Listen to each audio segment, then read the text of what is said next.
Aujourd'hui, un événement majeur va se produire, un événement qui risque de nous faire entrer dans la troisième guerre mondiale.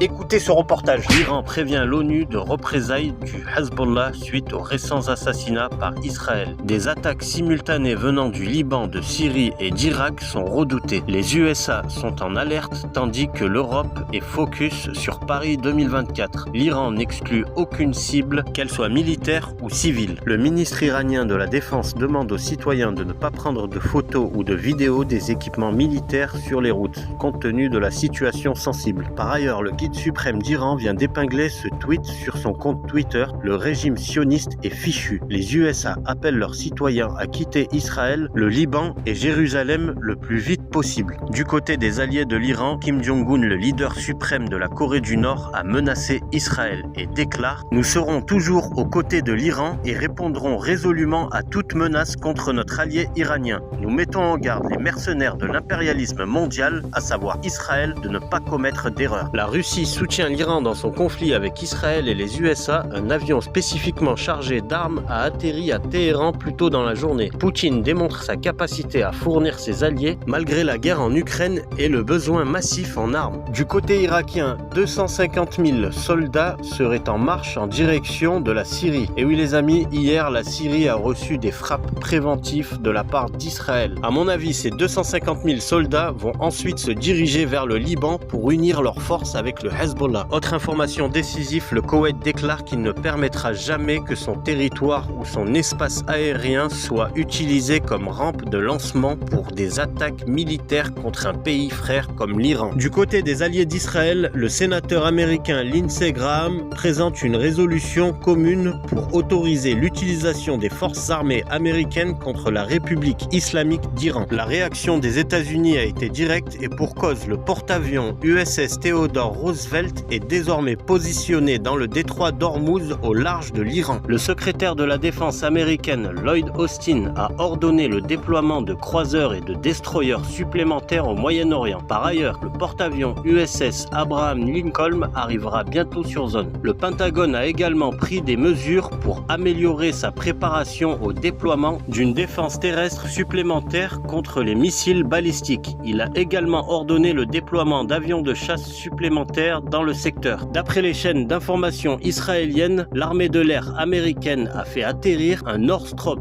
B-2 Spirit au Qatar. Donc les amis, ce qui risquerait de déclencher cette troisième guerre mondiale, c'est la présence du porte-avions américain dans le détroit d'Ormuz qui risquerait de lancer des frappes contre le territoire iranien.